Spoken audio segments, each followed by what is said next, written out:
Hello again. Welcome back to the workshop here at Stone Mountain Press. Round trip is still the topic, as you've seen already. You clicked on the video. So just went down to Texas, spent some time with my friend Albert down there, and he's helping me, giving me some feedback and ideas for round trip. We got to play, one conventional game. I think things went just fine with that. And then on day two, we got into the alternate form of baseball, which I'm going to talk about here later in the video. But I wanted to do a short video here and discuss some other things that weren't presented earlier in terms of other features, advanced options that round trip will have when we get there. And I don't know when that's going to be. I'm not going to set a date yet. Okay, so some other advanced options are broken fade, for example, is one of those things. So if you saw the fade mechanics, we add a little red die when a pitcher goes past a certain threshold, and then that introduces a variable which may cause the pitcher's performance to degrade. And so with the broken fade idea, this gives you the possibility that the normal fade threshold could be interrupted, and that would happen obviously, if first, second, third inning, whatever, your starter gets hit hard, gives up a 3-run rally, and now you need to check and see if he's going to begin to fade. However,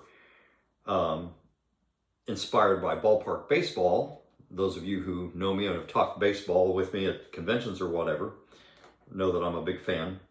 And so I'd like to keep, or at least have the option to use features like that in this game, just because I like the narrative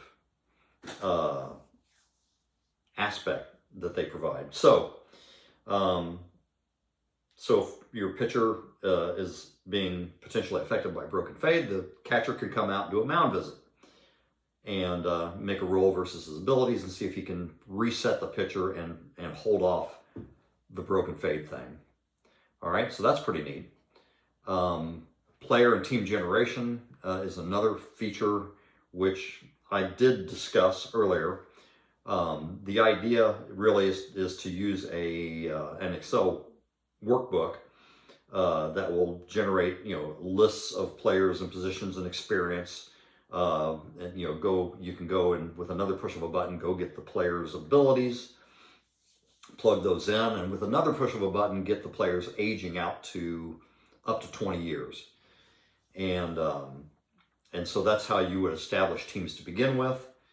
There's a lot of room for improvement in that Excel workbook environment. I think eventually we'll get to a place where, maybe you can just push a button and it will generate a team or an entire league, and each player will already have the aging piece already integrated into the ratings that you see pop up. That's a lot of programming, many, probably hundreds of hours. So I don't know. We may get there, we may not. But either way, even the spreadsheet, the workbook in its current form, still saves you hundreds of dice rolls as opposed to doing it manually. So that's something we're working on. I did use that process to create the teams that you're seeing on these videos and the sample league that's going to come with the game. What else? Pitcher usage. Again, ballpark inspired. Much of the pitcher usage stuff is going to be predicated on, how did the pitcher do in the previous outing? So he never hit his fade threshold.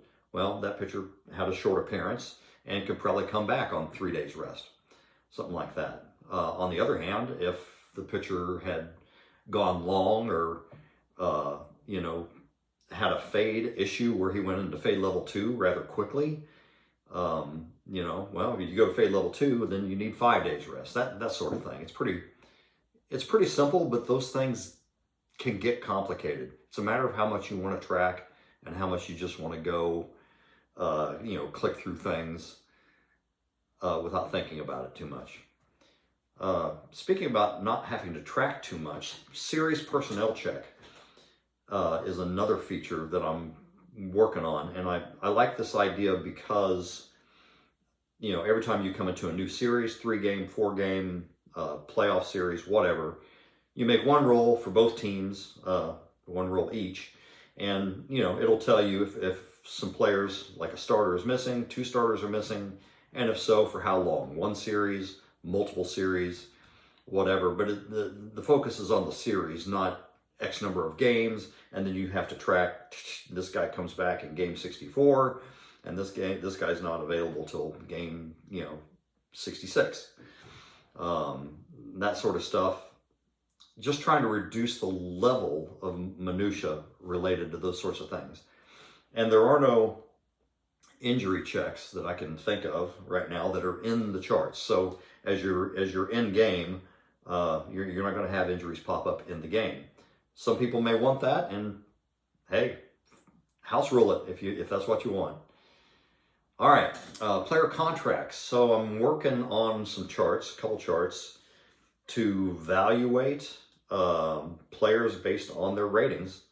The 3 primary ratings are the key component, and then you know, fielding ratings and speed and fade and those sorts of things are sort of additional modifiers to the primary ratings. And I'm going to use that to have a sort of default economic model, and it's going to have a minor league scale and a major league scale. And, you know, simply put, the major league scale is 30 times bigger than the minor league scale. And it's not meant to, all this economic stuff, it's not meant to reflect a particular era per se, but it does sort of capture that feeling. So, you know, if you have a $3 million minor league roster, then the major league equivalent, that same level of performance at the major league level, is a $90 million roster. Okay, just as a example, and I think those numbers work just fine. You know, we're not going to hit. It's not meant to you know, to capture the payrolls we have now that are what, $250, $300 million payrolls. Last I checked, which has been a while. Excuse me. Talking too much. All right, so player contracts. I know a lot of people won't really engage with this, but it can be fun, and I think it would be a neat way for anybody wanting to do a co-op type draft league, where, you know, you're rolling for player negotiations, and every, you know, whoever's the commissioner can set a level and say, okay, you know, we're using the minor league scale, and we got a $3.2 million salary cap, hard cap. So if your player values go up over 3.2 million, sorry, but you're gonna have to cut a player and put them back out on the wire to get back under the cap. That sort of thing. I think that'd be fun. Hopefully it gets balanced and the economics work out. So we'll see.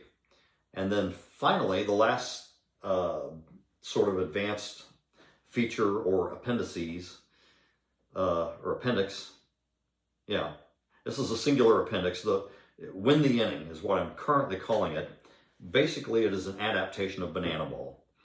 And so that's what we're going to talk about in the next video. In fact, let's just do a demo game using Win the Inning as the rule set, and you'll see how it works. All right, stay tuned.